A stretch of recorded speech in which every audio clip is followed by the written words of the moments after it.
Welcome to this video. कल हमने number system किया था। आज हम कुछ और करेंगे। क्या किया जाए आज? चलिए करते हैं फ्रैक्शंस और एलिमेंट्री अलजेब्रा। 1 घंटे में जितना कंटेंट हो पाएगा उतना हम लोग करेंगे। 1 घंटे से बड़ी वीडियो नहीं होगी। ये भी इम्पोर्टेंट है एग्जाम्स के लिए। अ, मैं एक बुक रेफर कर रहा हूँ। अब मैं ये नहीं कहूंगा कि आप वो किताब खरीद लीजिए, लेकिन वो किताब है बहुत अच्छी। महंगी भी है। मुझे इस पे जो इसका प्राइस लिखा है वो 800 रुपीज लिखा है, तो इट्स क्वाइट हैवी ऑल्सो। वो सी सेट की किताब है, अरिहंत की। तो ठीक है, हम लोग फ्रैक्शन से शुरू करते हैं।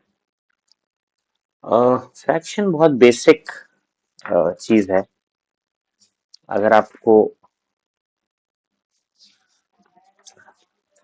अच्छा, इसको रहने देते हैं। चलिए, ये सब बहुत बेसिक है, लास्ट में किया जा सकता है। प्रोबेबिलिटी पढ़ते हैं। प्रोबेबिलिटी पढ़ते हैं, ठीक है।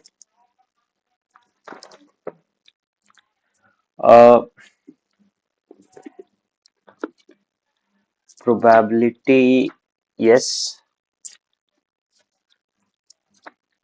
उसमें बहुत सारे कॉन्सेप्ट्स आपको साथ में लगेंगे प्रोबेबिलिटी के लिए। चलिए, लेकिन हम लोग शॉर्ट में करेंगे ताकि सारे कॉन्सेप्ट्स भी कवर कर लें और कुछ छूटे ना, लेकिन बहुत लंबा नहीं होना चाहिए। तो प्रोबेबिलिटी का मतलब होता है चांस, ठीक है। चांस, किसी चीज के होने का पॉसिबिलिटी, ठीक है। पता नहीं कैसी राइटिंग में लिखा गया।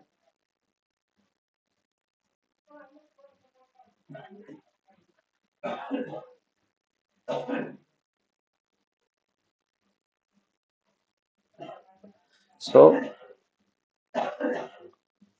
चांस, माय गॉड, जाने दीजिए। मैथमेटिकली डिफाइन करते हैं। मैथमेटिकली कैसे डिफाइन करेंगे? Probability of an event P of E is equal to number of favorable outcomes by total number of possible outcomes. Number of favorable outcomes by total number of possible outcomes. अब इसका क्या मतलब हुआ? पहले समझिए कि इसमें क्या क्या बोला मैंने बोला इवेंट। इवेंट को हम लोग कैपिटल ई से डिनोट करते हैं। फिर मैंने बोला प्रोबेबिलिटी, प्रोबेबिलिटी ऑफ ई, ठीक है। एंड फिर मैंने कहा फेवरेबल आउटकम्स। ये कैसी राइटिंग हो रही है? फेवरेबल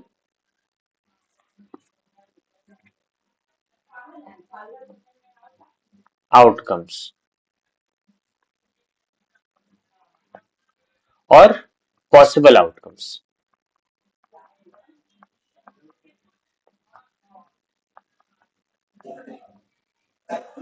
अब ये चारों चीजें क्या होती हैं? इवेंट ई का मतलब हुआ कि आप कोई एक्सपेरिमेंट कर रहे हो। मान लीजिए एक कॉइन उछाल रहे हो आप। कॉइन उछाल रहे हो, तो कॉइन उछालने में हेड आना एक इवेंट है जो हो सकता है। जो आउटकम होता है, सिंगल आउटकम, उसको हम लोग इवेंट कहते हैं। तो मान लीजिए कि आप कॉइन टॉस कर रहे हो, तो अगर हेड आया, वो एक हेड आ सकता है और एक टेल आ सकता है। इसके अलावा कोई तीसरा चीज तो नहीं आ सकता। तो हेड आना एक इवेंट है और टेल आना दूसरा इवेंट है, राइट। तो इवेंट कहते हैं किसी भी एक सिंगल आउटकम को हमारे एक्सपेरिमेंट के, ठीक है।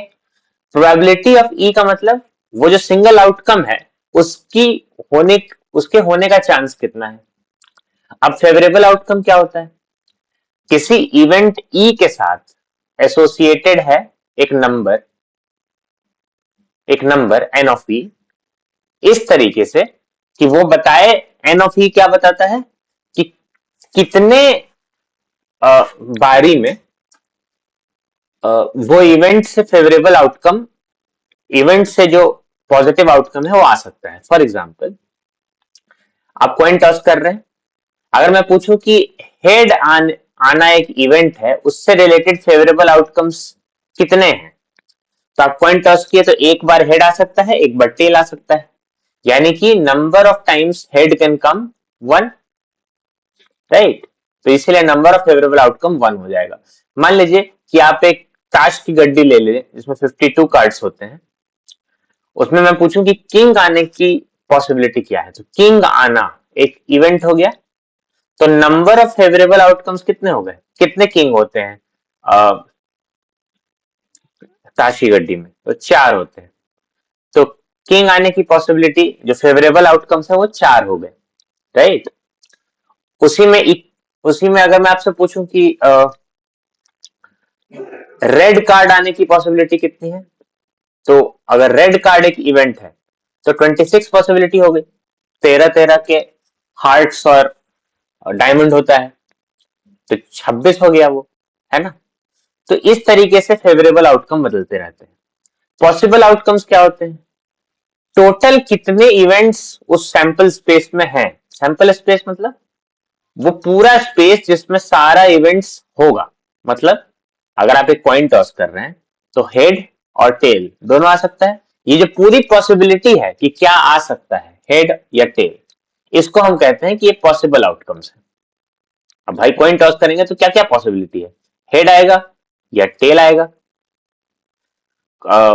ताश की गड्डी में से एक कार्ड निकालेंगे तो क्या पॉसिबिलिटी है, 52 में से कोई एक कार्ड आएगा, है ना।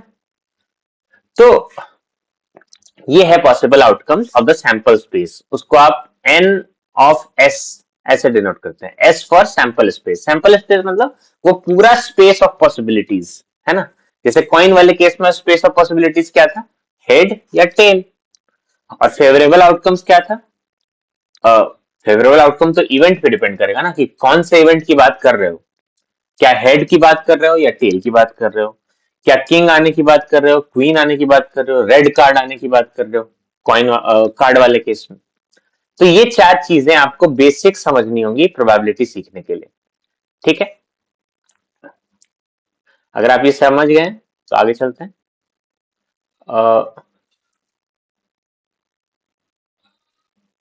ठीक है, अब आइए, तो ये आपका बेसिक डेफिनेशन है, probability of E is equal to N of E by N of S, number of favourable outcomes by total number of possible outcomes, ठीक है। अगर आप ये समझ गए तो क्वेश्चन बनाइए। मान लीजिए कि एक डाइस आपने फेंका, डाइस समझते हैं ना, क्यूब, उसमें 1 से 6 तक नंबर लिखा होता है, अलग अलग स्पेस पे अलग अलग। तो इवन नंबर आने की पॉसिबिलिटी क्या है, तो पहले तो मुझे एनएस बता दीजिए। उसके लिए आपको पहले एस बताना पड़ेगा, सैंपल स्पेस कितना है, क्या क्या आ सकता है डाइस फेंकने पे। एक आ सकता है, दो आ सकता है, तीन आ सकता है, 6 आ सकता है, 4 आ सकता है, 5 आ सकता है, ठीक। तो टोटल कितने नंबर्स हैं, 6 नंबर्स हैं। फिर नंबर ऑफ, अब इवेंट क्या है मेरा ये बता दीजिए। इवेंट है कि इवन नंबर आना चाहिए, तो इवन नंबर कब कब आ सकता है बताइए, 2, 4 और 6, यही तो आ सकता है। तो number of possible favourable outcomes in even number 3 हो गया। बस प्रोबेबिलिटी ऑफ इवन नंबर क्या हो गया, 3/6 यानी हाफ। तो बेसिकली आपने ये बचपन में पढ़ा होगा, बहुत आसानी से हम लोग हाफ कह देते हैं, even number half, odd number half. 5 आने की प्रोबेबिलिटी 1/6, 6 आने की प्रोबेबिलिटी 1/6। मैं बस उसके पीछे की थ्योरी बता रहा हूँ कि फेवरेबल आउटकम कुछ होता है, पॉसिबल आउटकम कुछ होता है, ये सब आपको पता होना चाहिए, ठीक है।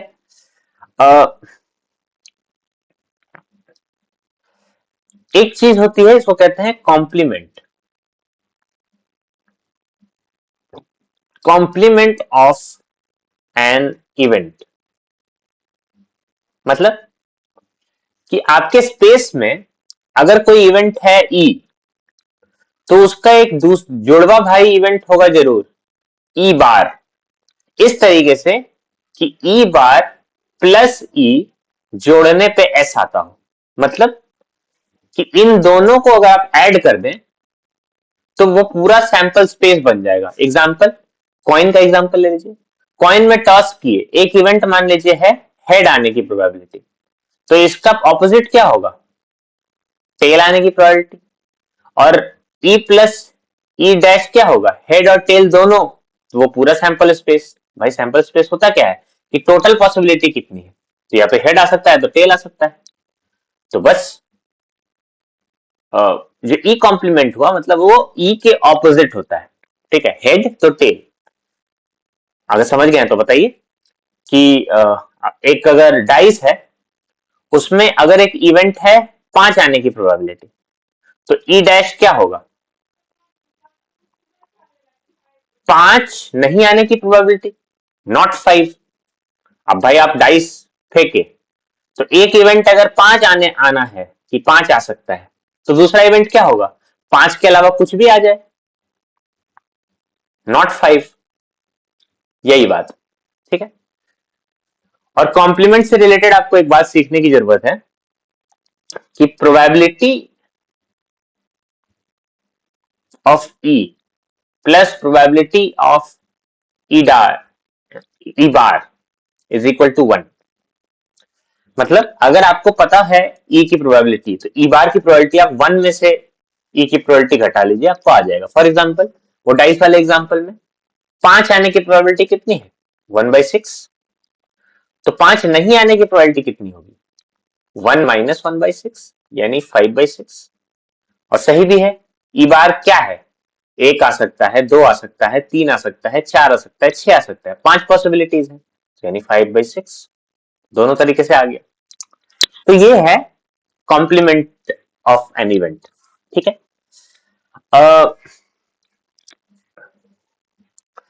मान लीजिए, चलिए ये हो गया।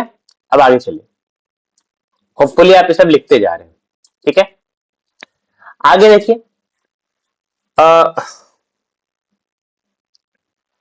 अब एडिशन रूल देख लीजिए। एडिशन ऑफ प्रोबेबिलिटी, ये राइटिंग खराब हो गई है ना? क्या है? अगर मैं देख बोलूं कि दो इवेंट्स हैं ए एंड बी, दो इवेंट्स हैं, तो और मैं कहूं कि ये म्यूचुअली एक्सक्लूसिव हैं। म्यूचुअली एक्सक्लूसिव समझते हैं कि इन दोनों में कुछ कॉमन नहीं है। एग्जाम्पल, मान लीजिए कि आपने एक डाइस फेंका, ठीक है, और अब मैं दो इवेंट के नाम बता रहा हूं। पहला इवेंट कि इवन नंबर आ जाए, और दूसरा इवेंट ऑड नंबर आ जाए। तो ये दोनों म्यूचुअली एक्सक्लूसिव हैं। कैसे? भाई इवन नंबर आएगा तो क्या क्या आएगा? 2, 4, 6। और ऑड नंबर आएगा तो क्या आएगा? 1, 3, 5। इन दोनों में कुछ कॉमन है? नहीं है। तो ये दोनों म्यूचुअली एक्सक्लूसिव है, कहते हैं म्यूचुअली एक्सक्लूसिव। अगर नहीं होते तो कहते हैं इंक्लूसिव, है ना? तो इंक्लूसिव का एग्जांपल दीजिए। इंक्लूसिव का एग्जांपल है, मान लीजिए ए आएगा, एक इवेंट ले लिए कि जो नंबर है जो भी आएगा डाइस पे वो 4 से कम होना चाहिए, और बी जो है हमने ले लिया कि ऑड नंबर। तो इसमें पॉसिबिलिटी क्या है? 1, 3, 5। और इसमें पॉसिबिलिटी क्या है? 1, 2, 3। देखिए 1 और 3 कॉमन आ गया ना। इसका मतलब ए और बी इस केस में एक्सक्लूसिव नहीं है, इंक्लूसिव है, राइट? तो अभी हम लोग जो पढ़ रहे हैं वो पढ़ रहे हैं इंक्लूसिव मान के, एक्सक्लूसिव मान के।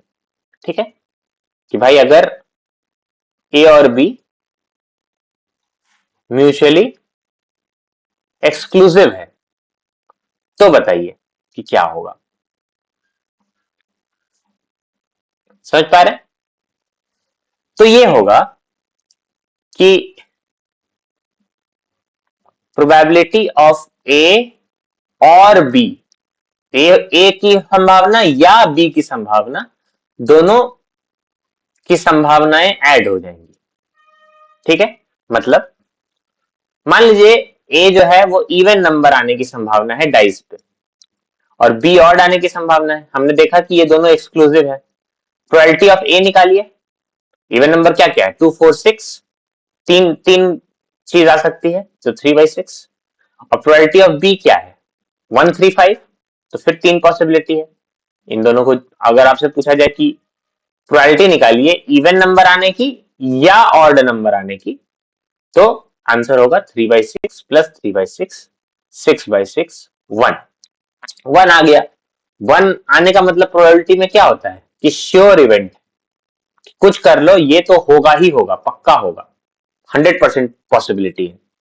और सही बात भी है, डाइस को थ्रो किए या तो इवन नंबर आएगा या तो ऑड नंबर आएगा। ऐसा थोड़ी है कि नेगेटिव में नंबर आ गया, डाइस फेंके -4 आ गया, -4 थोड़ी आता है डाइस में, 1 से 6 आता है।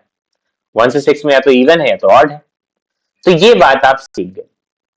तो ये तो हो गया म्यूचुअली इंक्लूसिव इवेंट के लिए। अगर इन सॉरी म्यूचुअली एक्सक्लूसिव इवेंट के लिए अगर ए और बी म्यूचुअली एक्सक्लूसिव नहीं हुआ तो, इंक्लूसिव हो गया तो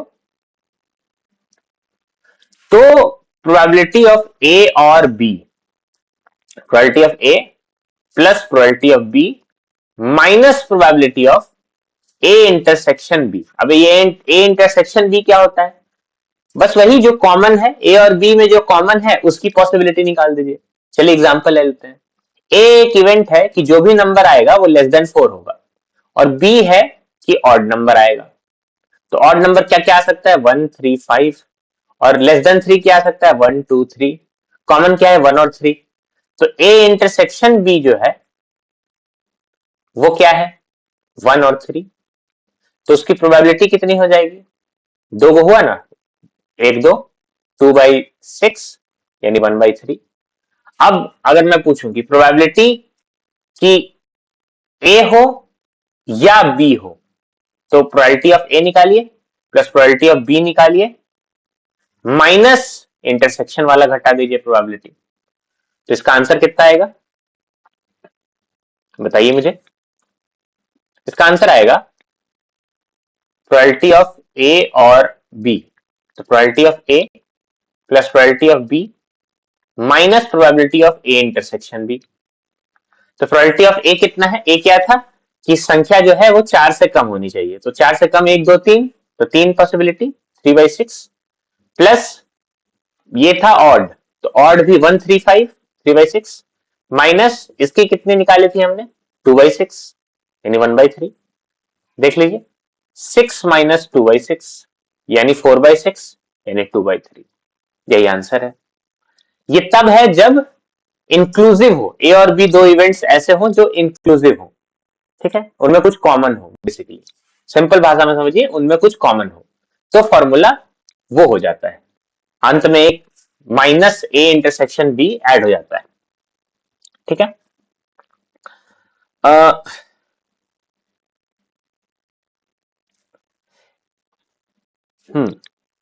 ये जो प्रोबेबिलिटी होती है, क्वेश्चन पूछ सकता है कि what is the probability of an event, वो इवेंट का नाम बता देगा, प्रोबेबिलिटी ऑफ एन इवेंट। इसी को दूसरे भाषा में वो लिखेगा तो odds of an event, English भाषा है, odds of an event.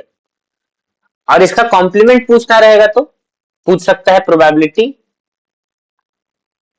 Of the complement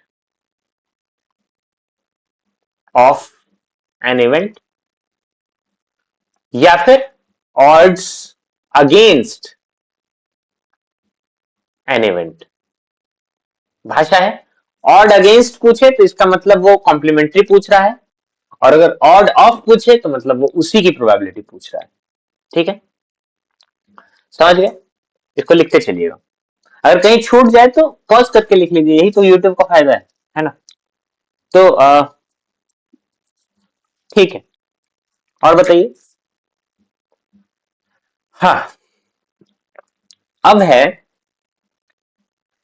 कि इंडिपेंडेंट और डिपेंडेंट इवेंट्स, ठीक है, इंडिपेंडेंट स्लैश डिपेंडेंट इवेंट्स। अच्छा, डिपेंडेंट इवेंट्स क्या होते हैं? वही जिनमें कुछ कॉमन आ जाए, जिसको हम लोग कह रहे थे इंक्लूसिव। और इंडिपेंडेंट क्या होते हैं? Mutually exclusive. मतलब अगर ए इंटरसेक्शन बी 0 हो या 5 हो, मतलब 0 ही, तो इनको कहेंगे हम इंडिपेंडेंट, इंडिपेंडेंट। और अगर ए इंटरसेक्शन बी 0 ना हो, 5 ना हो, तो हम कहेंगे इनको डिपेंडेंट। मतलब वही दो एग्जांपल ले लीजिए डाइस वाला। एक है कि ए इवन नंबर आए और बी है आए ऑड नंबर। इस केस में ये इंडिपेंडेंट है, राइट?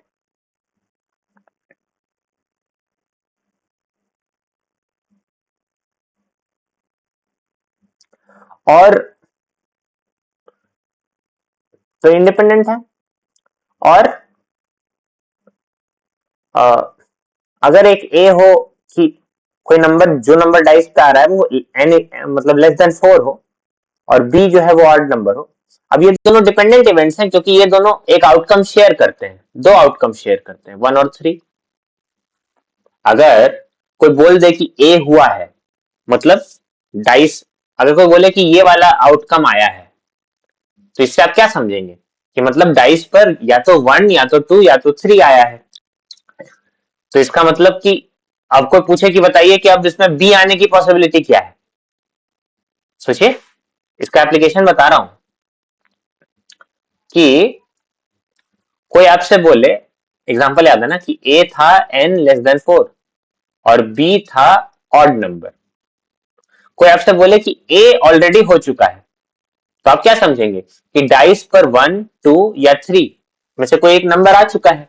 अब आपसे कोई बोले कि ऑड नंबर आने की पॉसिबिलिटी क्या है, तो ऑड नंबर आने की पॉसिबिलिटी अब 3/6 नहीं होगी, अब वो होगी, अब इन्हीं तीनों में से देखना होगा कि ऑड नंबर कितना है। तो 1, 2, तो 2/3 आंसर हो जाएगा। देखिए, अगर आप दो इवेंट्स की बात कर दिए कि ए ऑलरेडी हो चुका है, अब बी के होने की पॉसिबिलिटी बताइए, तो प्रोबेबिलिटी बदल जाती है, ठीक है। फॉर एग्जाम्पल, आप इसको थोड़ा अपने पढ़ाई से रिलेट करके देखिए। कोई कह रहा है कि मैंने कोई तैयारी नहीं की एग्जाम की, 1 महीना बाकी है, मेरे सफल होने के चांसेस कितने हैं? तो अब या तो वो पूरे 1 महीने में प्रिपेयर हो जाएगा या तो नहीं हो पाएगा, दो चांसेस हैं, तो 1/2।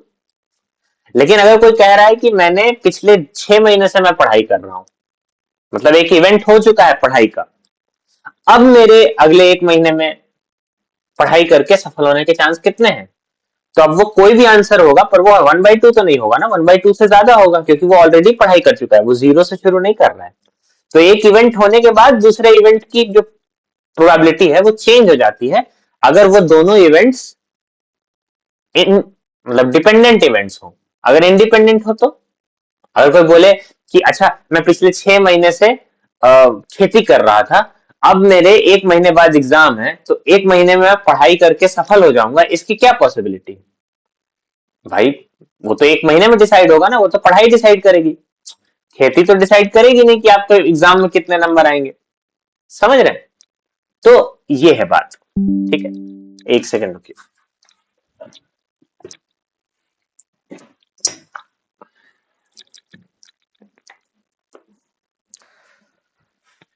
तो ये बात है कि डिपेंडेंट इवेंट्स और इंडिपेंडेंट इवेंट्स की समझ होना बहुत इंपॉर्टेंट है लाइफ में भी और एग्जाम के लिए भी। जो डिपेंडेंट इवेंट्स हैं, अब आपको एग्जाम निकालना है, तो उससे डिपेंडेंट इवेंट्स क्या क्या है कि भाई आप पढ़ाई करें, यही तो है, टेस्ट दें, मॉक टेस्ट दें।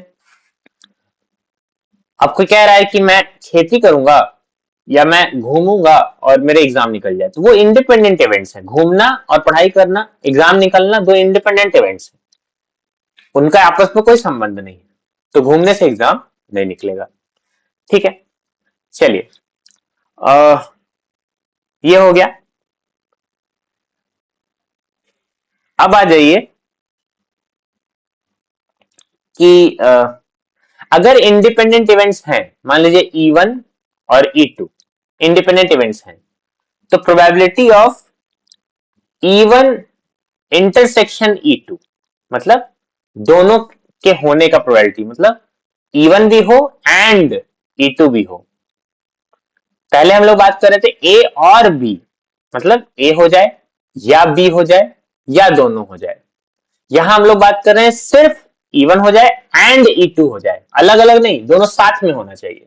तो दोनों साथ में होना चाहिए तो दोनों का प्रोबेबिलिटी मल्टीप्लाई हो जाएगा। एग्जाम्पल एग्जाम्पल यह है कि मान लीजिए कि E1 है, डाइस में इवन नंबर आने की पॉसिबिलिटी इवेंट, और E2 है ऑड नंबर आने की। तो बताइए कि E1 आ जाए एंड E2 आ जाए, मतलब दो इवेंट हो साथ में हो और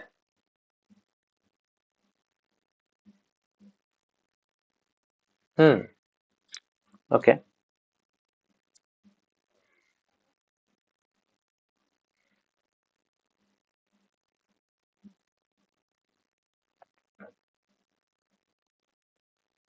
हाँ, दो इवेंट हो, मतलब हम एक बार डाइस चलें तो E1 हो जाए और दूसरी बार चलें तो E2 हो जाए। अब ये E1 E2 को आपस में कोई लेना देना नहीं है, इवन और ऑड। तो प्रोबेबिलिटी ऑफ दो बार आप चले और एक बार इवन एक बार ऑड हो जाए, ये बस मल्टीप्लाई हो जाएगा। तो 1/3 इंटू 1/3 1/9, यही है। ठीक है, ये है मामला। ठीक है, अगर आप ये समझ गए हैं तो इसको देखिए।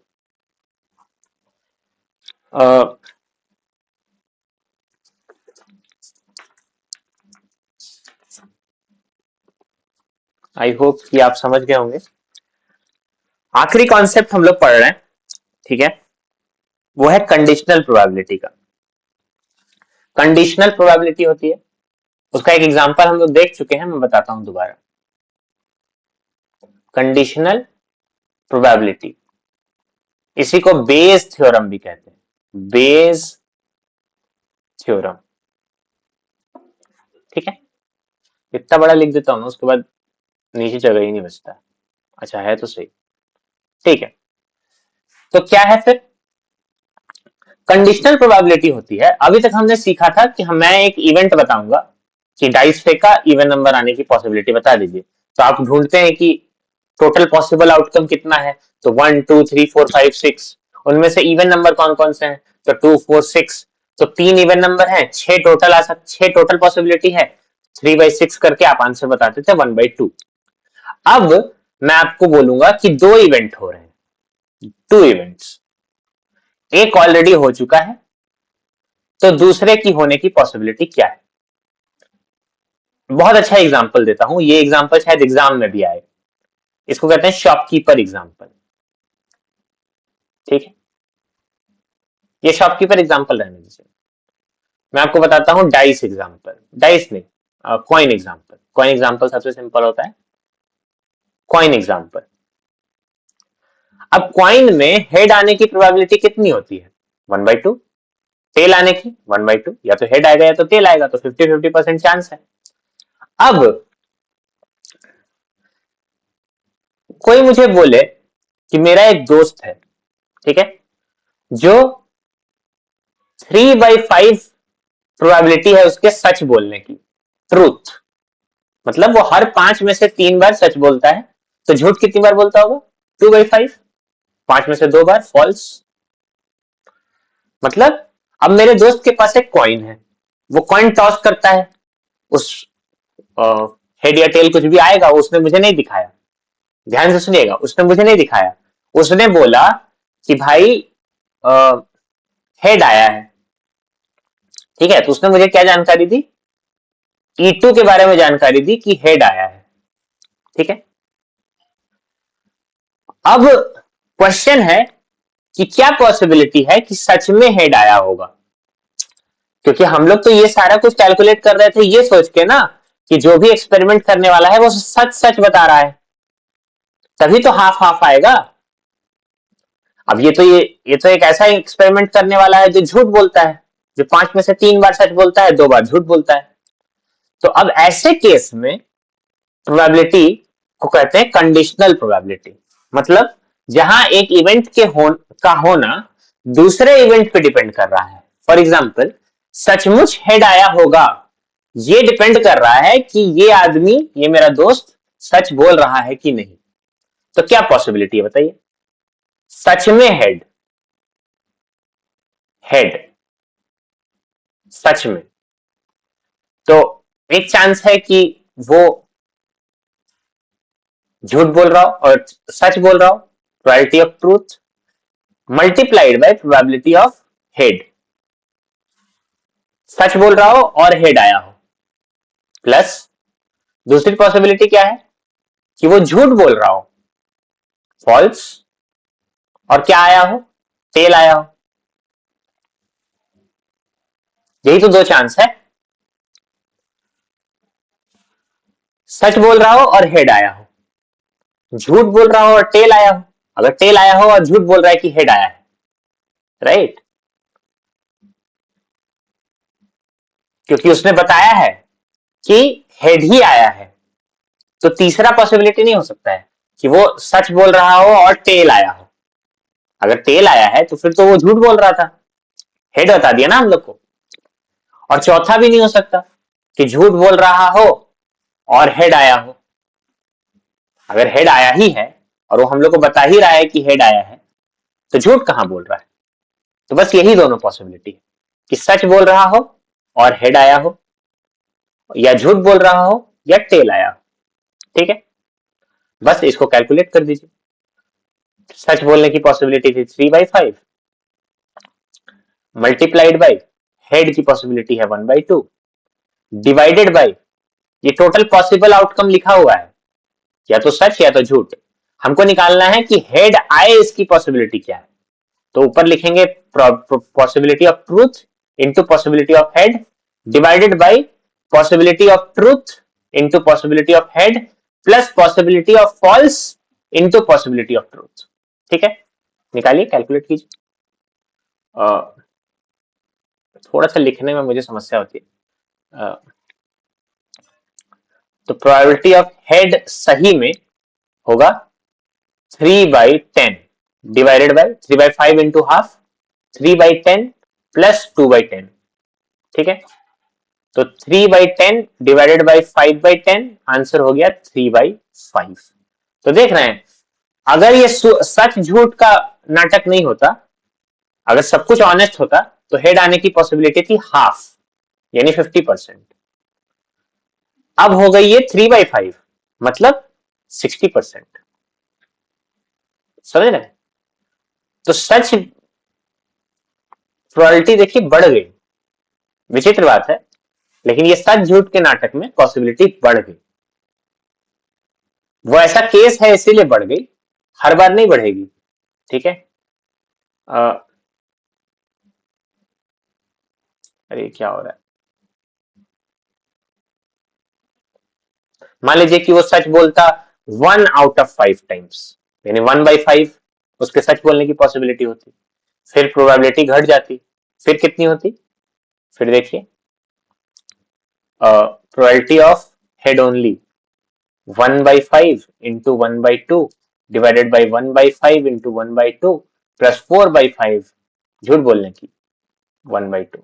आंसर 1/10 डिवाइडेड बाई 1/10 4/10, तो 5/10 आंसर हो गया 1/5। 1/5 मतलब 20%। कैसे कन्वर्ट किए? 1/5 को इंटू 100 कर दीजिए, बगल में परसेंट लिख दीजिए, यही तो तरीका है। 20%, 50% था, सच झूठ का नाटक नहीं होता तो 50% पॉसिबिलिटी था, अब 20% पॉसिबिलिटी, इसीलिए झूठ नहीं बोलना चाहिए, प्रोबेबिलिटी घट जाती है, आप पे लोग भरोसा करना कम कर देते हैं। ठीक है, इसलिए झूठ नहीं बोलना चाहिए। ठीक है, कोई आपसे पूछे कि झूठ क्यों नहीं बोलना चाहिए, तो आप कंडीशनल प्रोबेबिलिटी का यूज करके उसको प्रूव कर सकते हैं। ठीक है, अगर आपको ये बात समझ में आ गई है तो आपको एक सवाल बनाना चाहिए, है ना। दो दोस्त हैं, ठीक है, राकेश और किसान। किसान नाम है उसका, सॉरी किशन होगा, किसान नहीं है भाई वो। हाँ, तो दो वैकेंसीज हैं, आप लोग भी एग्जाम्स की तैयारी करते होंगे। दो वैकेंसीज हैं, दोनों में अप्लाई किया है लोगों ने, इंटरव्यू में अपीयर हुए हैं। राकेश के सेलेक्ट होने की पॉसिबिलिटी है 1/3 और किशन के सेलेक्ट होने की पॉसिबिलिटी है 1/5। तो बताना है कि इन दोनों में से सिर्फ एक का सिलेक्शन हो, उसकी पॉसिबिलिटी कितनी है। ठीक है, समझ रहे हैं आप, इन दोनों में से सिर्फ एक सेलेक्ट होना चाहिए। तो समझिए क्या पूछ रहा है, दो वैकेंसीज हैं, यानी आपस में इनका कोई लेना देना नहीं है। ऐसा नहीं है कि एक ही पोस्ट है, एक ही पोस्ट होता तो राकेश की पॉसिबिलिटी अगर 1/3 होती तो किशन की 2/3 होती, या तो ये सेलेक्ट होता या तो ये सेलेक्ट होता। लेकिन दो अलग अलग पोस्ट हैं, इसके अपने पोस्ट पे सेलेक्ट होने की चांस है 1/3 और इसके अपने पोस्ट पे सेलेक्ट होने की चांस है 1/5। अब आपको बताना है, तो मान लीजिए कि राकेश वाले इवेंट को मैं आर कह रहा हूं, तो आर है 1/3 और नॉट आर कितना है, सेलेक्ट ना होने की पॉसिबिलिटी कितनी है 2/3। और किशन के मान लीजिए 1/5 है पॉसिबिलिटी और नॉट के कितना है 4/5। सेलेक्ट ना हो, अगर 5 में से एक बार वो सेलेक्ट हो सकता है तो 5 में से 4 बार वो नहीं होगा। अब आपको बताना है कि सिर्फ कोई एक सेलेक्ट होना चाहिए, मतलब आर सेलेक्ट हो, के सेलेक्ट ना हो, या के सेलेक्ट हो, आर सेलेक्ट ना हो। यही दोनों पॉसिबिलिटी निकालना है, तो या तो ये और या तो ये। आपने याद कीजिए, हम लोग ए और बी पढ़ रहे थे, तो उसमें हम लोग पढ़े थे पी ए प्लस पीबी। कब, जब ए और बी दोनों म्यूचुअली एक्सक्लूसिव हो। अब देखिए म्यूचुअली एक्सक्लूसिव है ये दोनों इवेंट, हाँ एक्सक्लूसिव ही है। अगर आर सेलेक्ट होगा और के नहीं होगा, उसको क्या लेना देना है, के सेलेक्ट होगा और आर नहीं होगा।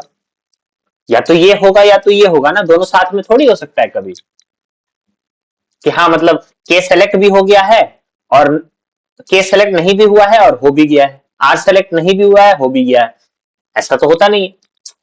तो इसीलिए ये दोनों की प्रोबेबिलिटी आप निकाल लीजिए और ऐड कर दीजिए। तो अब देखिए कैसे निकालेंगे, प्रोबेबिलिटी निकालिए, आर सेलेक्ट होगा के सेलेक्ट नहीं होगा, तो आर के सेलेक्ट होने की पॉसिबिलिटी है 1/3 और के नहीं सेलेक्ट होने की पॉसिबिलिटी है 4/5। तो 1/3 इंटू 4/5, आंसर कितना है 4/15। ठीक है, और अब बताइए कि प्रोबेबिलिटी कि के सेलेक्ट हो जाएगा और आर सेलेक्ट नहीं होगा, तो के सेलेक्ट होने की पॉसिबिलिटी है 1/5 और आर के सेलेक्ट होने की पॉसिबिलिटी है 2/3। ठीक है, आंसर है 2/15। ठीक है, अब बस दोनों को ऐड कर दीजिए, तो दोनों को ऐड कर दिए तो 4/15 प्लस 2/15, आंसर हो गया 6/15। 3 2 जा 6, 3 5 जा 15, 2/5 खत्म, 2/5 आंसर।